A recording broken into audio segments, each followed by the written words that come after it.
Welcome to Yamaha's two-stroke engine theory and diagnostics video.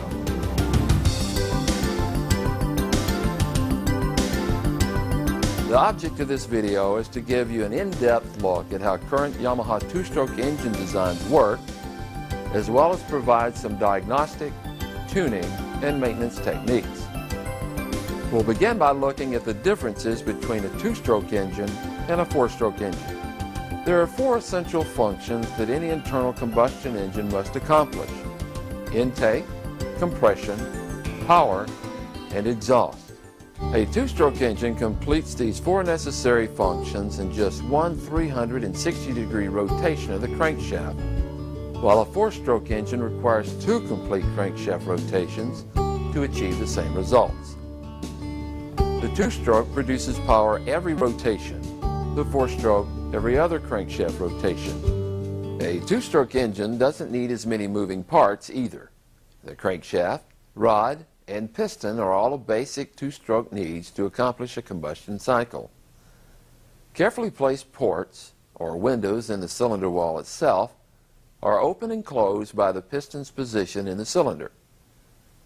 As the piston moves from the top to the bottom of the cylinder and back, exhaust gases are released and a fresh fuel mixture is taken in from the crankcase through the ports.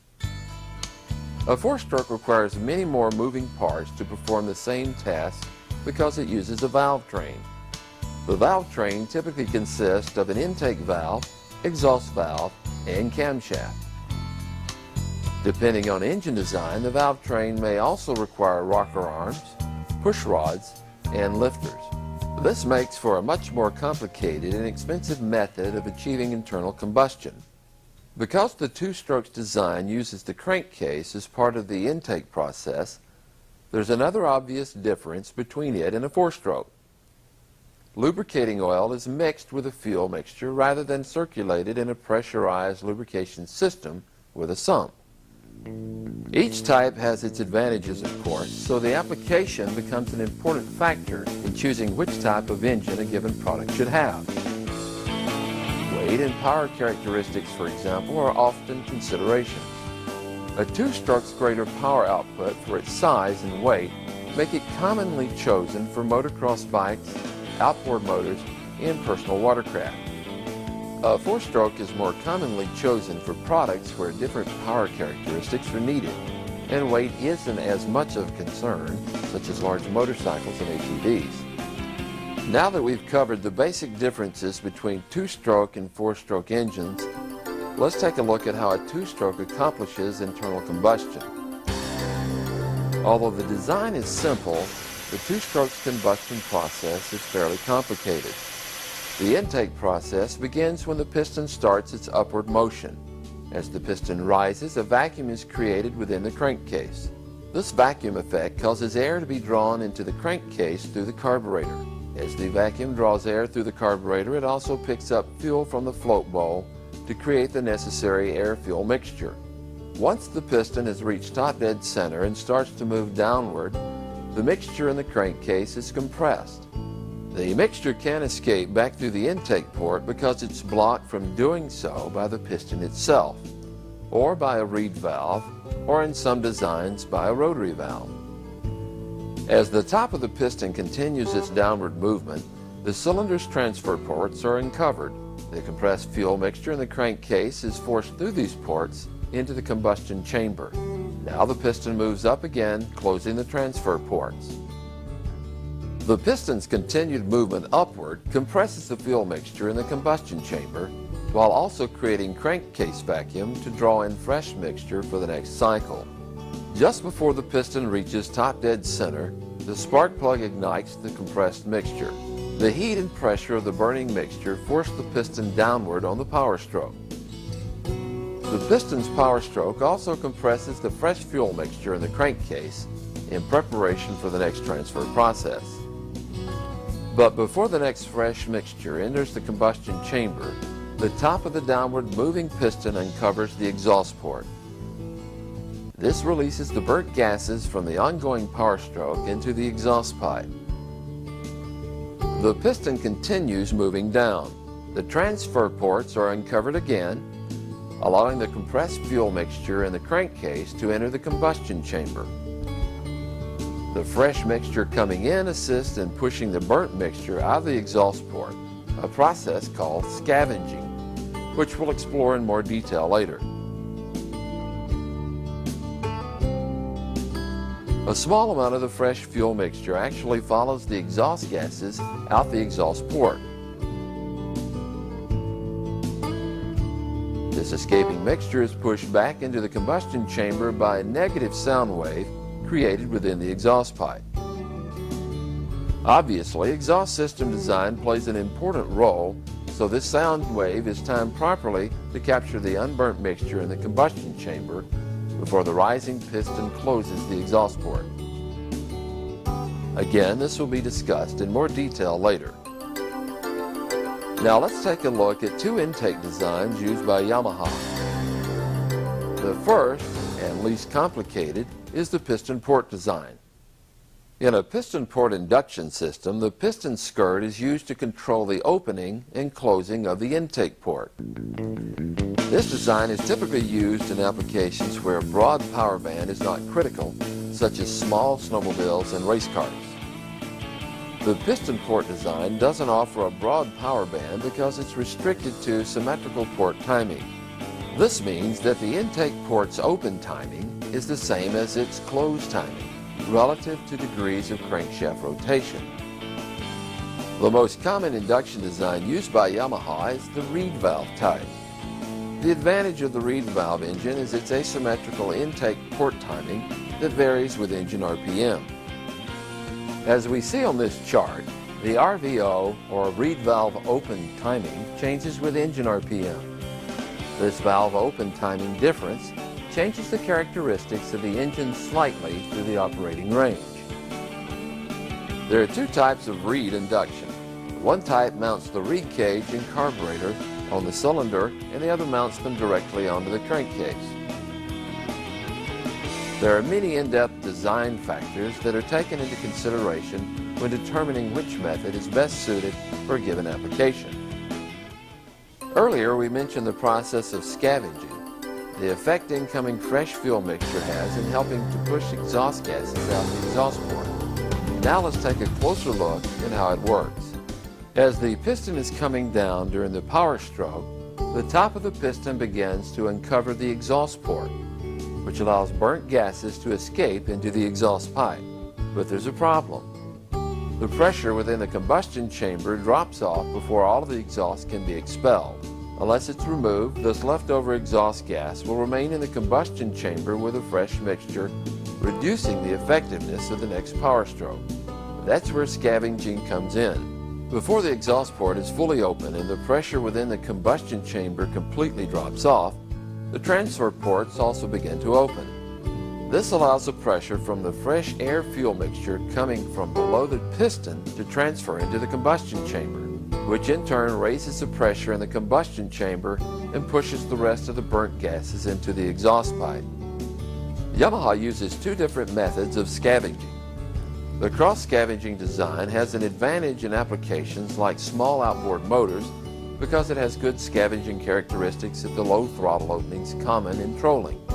It uses a piston with a special crown design to help direct the fresh charge of air fuel mixture within the combustion chamber. The best choice when high performance is demanded is loop charge scavenging. As we see here, the transfer ports are positioned on the sides of the cylinder and directed toward the intake side. This causes the fresh air fuel charges entering the combustion chamber to collide with one another at the intake side and then loop around toward the exhaust port, pushing the burnt gases into the exhaust pipe, hence the term loop charge scavenging. Because the piston is not used to deflect the fresh charge in the desired direction, as with cross-scavenging, this loop charge design allows the use of a relatively flat piston crown. The advantages of this design are a smaller combustion chamber with higher compression ratios. Loop charging translates into greater power output from the same size power plant than one using a different design. There's also less potential for pre-ignition or detonation occurring due to hot spots on the top of the piston. Port layout is an important consideration in a loop-charged engine. The location of the ports in the cylinder and their size and height relative to piston placement throughout the stroke will affect the power characteristics of the engine. Let's compare a Grand Prix road racing motorcycle with a small outboard motor. The motorcycle requires constant high RPM with large throttle openings and closings. Our small outboard, on the other hand, is usually used for slow speed, low RPM operation with minimal throttle opening. The port timing needs of these two engines would be entirely different. Port timing in a two-stroke is fixed, so port design is very critical for a given application. And what works well in one application may not work well in another. Fortunately, over the years, two-stroke engine technology has found a way to overcome this to some extent. This technology is best known as the power valve. The power valve moves its position up or down in the exhaust port. A mechanical linkage or servo motor controls the power valve's position to have the exhaust port open later for good low-end power, then gradually open sooner as engine RPM increases for good mid-range and top-end. In effect, the power valve changes the fixed exhaust port timing into variable timing, making the engine capable of strong power output over a much broader RPM range. Exhaust system design is as critical as port timing and should be built to suit the application of the engine. As we saw earlier, some of the fresh air-fuel mixture entering the combustion chamber is lost out of the exhaust port as it follows the escaping exhaust gases. An exhaust pipe that's properly designed for a given engine will send a perfectly timed negative sound wave back up to the exhaust port, which actually pushes the lost fresh air-fuel mixture back into the combustion chamber. Now that we've completed the theory section, let's look at the two-stroke engine lubrication methods. As we saw earlier, a two-stroke uses its lower crankcase as part of the intake process. It also uses roller bearings for the crankshaft and needle bearings for the connecting rods, so it doesn't require a high-pressure oiling system the way a four-stroke with plain bearings does. For these reasons, a two-stroke engine has the oil needed for its proper lubrication mixed with its fuel supply. There are two ways to achieve this. One is with the use of a low-pressure oil pump or injector, such as Yamaha's Autolube and Precision Blend systems. This type pumps oil from a remote oil reservoir into the carburetor, the intake manifold, or directly into the crankcase. The other method is referred to as premix. The oil is simply premixed at a prescribed ratio with gasoline before it's put into the fuel tank. Both systems work well, but both have advantages and disadvantages. One advantage of an Autolube type system over premix is convenience. There's no need to mix gas and oil separately. This best fits applications such as street motorcycles and scooters, snowmobiles, water vehicles, and large outboards where frequent refueling or a lot of fuel is required, because it eliminates the need to mix the oil with the fuel every time. Another advantage is economy. An engine like a high-performance outboard, for example, may need a rich 50-to-1 mixture at full throttle, but just 200-to-1 at idle. The Precision Blend system delivers the right amount of oil needed for each operating condition to ensure economical lubrication. In applications such as motorcycle road racing, motocross, and water vehicle racing, convenience and economy are not major factors. The emphasis is on consistent jetting and weight savings with as few mechanical parts as possible. That's why premix is better suited for competition use. There are two different ways an Autolube type pump can meter the oil. The constant ratio type pump bases its output solely on engine RPM. Pump output increases as RPM increases in a constant ratio. The other type is the variable ratio pump.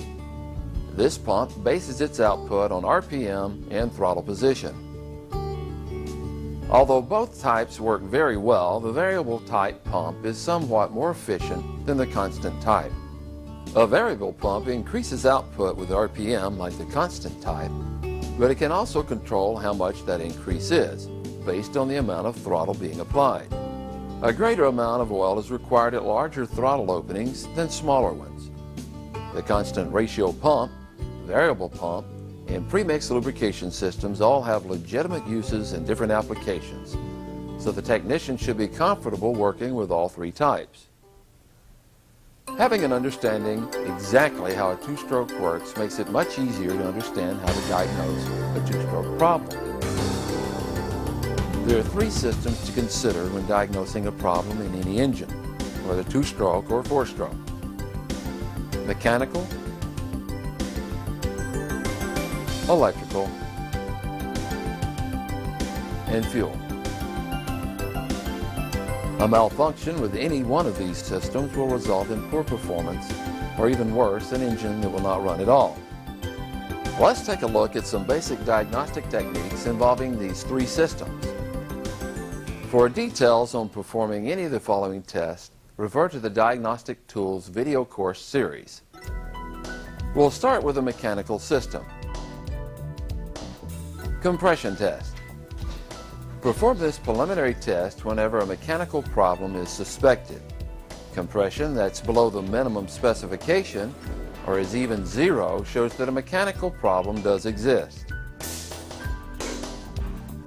Vacuum pressure test. Perform this procedure after the compression test has indicated a definite mechanical problem, but always before engine disassembly. This test can help determine if the failure was related to an air leak within the seal crankcase. It can also be performed after repair has been completed to ensure that any pre-existing air leak has been eliminated. Now we'll move to the electrical system. Dynamic spark tester. This tester will assist you in determining if a misfire or running problem is related to the ignition system. CDI or Y1 tester. You can use this tool to determine which component of the ignition system has failed once an ignition problem has been confirmed. Repair peak reading voltmeter. This meter is another piece of test equipment useful to determine which component of the ignition system has failed. Ignition coil tester. If the condition of the ignition coil is suspect, verify its condition with this tool. Last is the fuel system. Fuel level gauge.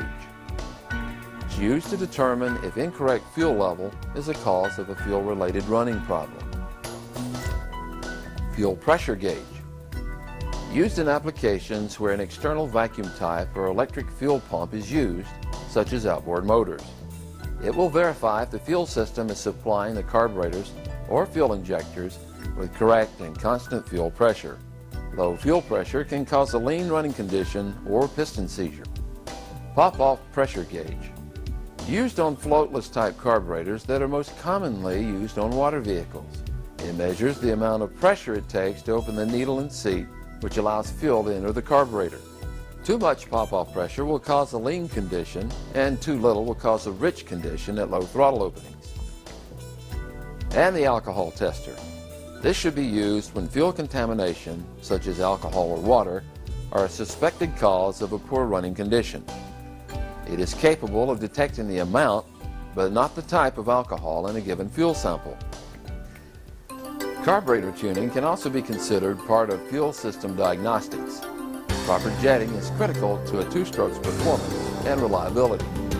Most production two-stroke engines are jetted for sea level operation and average temperatures. Obviously, the world has many locations far above sea level, so jetting changes are sometimes necessary. This is particularly true in engines used in high elevation areas of 5,000 feet or above. Many times there are factory recommendations for jetting specifications at given altitudes and temperatures. These specifications have been tested and should be followed closely.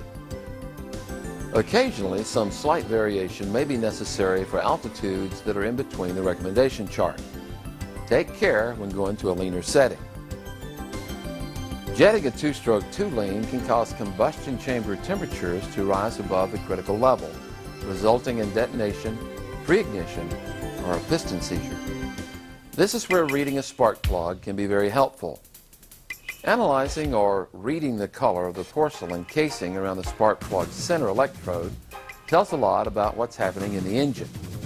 The color of the tip and center of the porcelain indicate how the engine is running at low and mid throttle, while the very bottom of the porcelain indicates how it's running at wide open throttle. To view the entire porcelain of the spark plug, you'll need a special magnifier with a light. The ideal spark plug color is a light chocolate brown on the entire porcelain area. A very dark brown or black color indicates a rich condition, and a white porcelain indicates an extremely lean condition. To get a proper plug reading, use a new spark plug and avoid prolonged idling or lugging of the engine. Another quick way to test for a lean or rich condition is to check engine response when extreme throttle openings are applied from an idle. If the engine has a heavy hesitation or stalls out, the jetting is probably very lean and should be adjusted accordingly. If the engine revs up slowly, smokes heavily and seems sluggish, jetting is probably too rich. Again, make the proper adjustments to correct the situation. When the jetting is properly adjusted, the engine RPM should respond with a throttle application and have a crisp exhaust note. Perform these diagnostic tests whenever a poor running condition exists. But what about finding the cause of a problem when mechanical failure has already taken place? It's important to diagnose the cause of a mechanical failure once it has occurred to be able to prevent the failure from occurring again after the repair. The most common mechanical failure in a two-stroke engine is piston failure, and there are many reasons why it can occur. The types of failures we'll cover here are piston breakage, detonation and pre-ignition problems, and piston seizures. As we saw earlier, it's very important to perform a pressure vacuum test before you tear down the engine. Once the engine is apart, it's impossible to check to see if the failure was due to an air leak in the seal crankcase area. Let's take a look at piston breakage failures first. If the lower skirt of the piston is broken off, yet the piston shows few or no seizure marks, the failure was more than likely caused by extreme piston to cylinder wall clearance.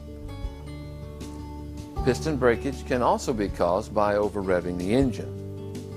This usually causes catastrophic damage in the engine, but the most common evidence for over-revving is a piston pin that appears to have been torn out of the piston. Now we'll look at some failures caused by detonation and pre-ignition. Detonation is caused by increased pressure and extreme heat in the combustion chamber, which results in the fuel mixture burning too quickly. Instead of burning evenly to create a smooth power stroke, the mixture explodes. The explosions caused by detonation hammer away at the piston, usually eating away the exhaust side of the piston crown. Extreme cases can have severe erosion to the exhaust side of the piston around the ring lands and may also show signs of piston seizure. Pre-ignition results when the fuel-air mixture ignites before the normal ignition spark occurs. The mixture is already starting to burn when the spark plug ignites the fuel. The two flame fronts collide, causing extreme pressure, heat, and vibration. Failure caused by pre-ignition usually results in a hole being blown through the top of the piston crown. This failure results in no compression within the cylinder. Some of the causes of detonation or pre-ignition are lean jetting, air leak, ignition timing far too advanced, fuel octane rating too low, fuel contaminated by water or alcohol, or hot spots in the combustion chamber. Hot spots can be caused by a piece of the head gasket protruding into the combustion chamber, a glowing hot piece of carbon on the piston crown, or any other small sharp edge that may get extremely hot during combustion. Another type of piston failure is due to seizure. Seizure results when piston temperature becomes so extreme that the piston actually melts and sticks to the cylinder wall. Piston seizure most commonly occurs when the air-fuel mixture is too lean or there's a lack of lubrication. Here is a piston that seized from a lean air-fuel mixture. Typically, the piston will have seizure marks on the exhaust side of the skirt and around the wrist pin area. When looking for the cause of the lean condition, check for incorrect jetting or an air leak in the seal crankcase area. Here is a piston which seized from a lack of lubrication. Oil-related seizure results in heavy scoring all the way around the piston. Without adequate lubrication barrier, the piston rubs directly against the cylinder wall until so much heat builds up that piston material welds itself to the cylinder. Whatever type of failure is found, it's extremely critical to find and correct the cause. Just replacing damaged parts can often mean a repeat failure. The last section of this video deals with proper maintenance of a two-stroke engine. As with any type of engine, maintenance is a vital part of prolonging the life of a two-stroke. One of the most important items is the air filter. Most street vehicles use a replaceable paper-type filter, while off-road vehicles use a cleanable foam-type filter. In either case, monitoring the filter's condition is very important, especially after riding in extremely dusty, dirty, or wet conditions. If the air filter is allowed to get over-contaminated with dirt, it will cause the engine to run very rich, or even worse, allow dirt to pass through the filter. Dirt acts like sandpaper in an engine, causing extreme wear. Excessive piston to cylinder wall clearance is one common result, which, as we saw earlier, can cause piston skirt breakage if left unrepaired. It's important to follow the recommended air filter service procedure. A paper filter is simply removed and replaced with a new one, but a foam filter is carefully cleaned with solvent or hot soapy water, dried, and then oiled with foam filter oil. The oil helps the dirt adhere to the filter instead of passing through it. Be sure the filter is properly reinstalled to prevent any gaps where dirt can pass through.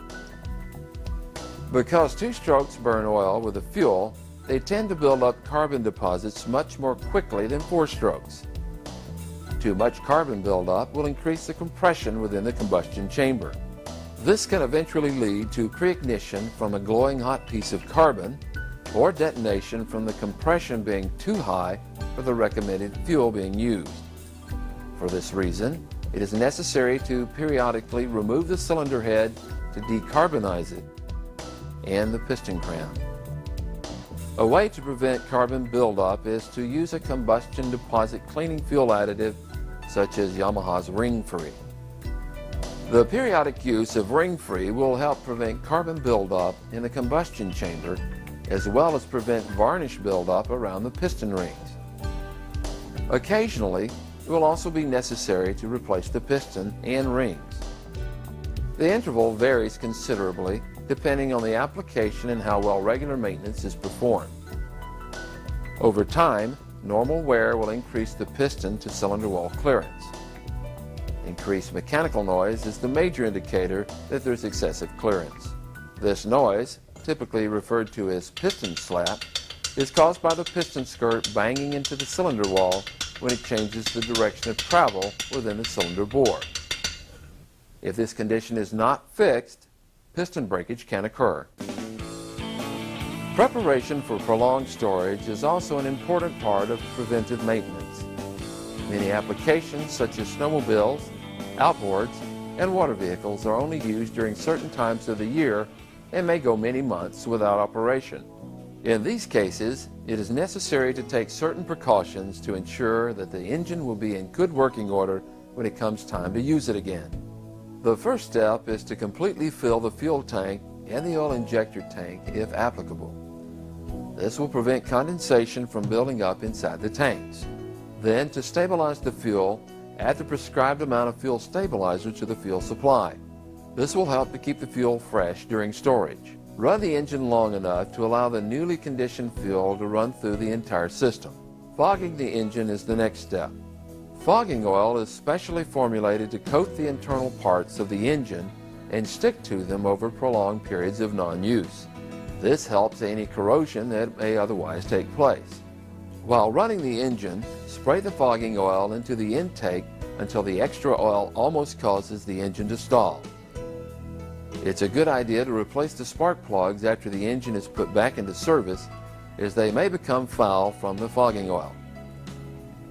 Using silicone spray on everything helps to reduce the corrosion of metal and the deterioration of rubber components. And last, remove the battery, charge it fully, then store it in a dry, safe place away from any open flame. It's also a good idea to charge the battery periodically while it's out of service. Refer to the owner's and/or service manuals of the specific model you're working on for the necessary specifications and intervals of all maintenance items mentioned here. This concludes our video program. Effective service and repair of two-stroke engines depend on a clear understanding of their operation as well as familiarity with necessary diagnostic techniques. We hope the material presented here has helped to increase your knowledge and the level of service you deliver to your customer.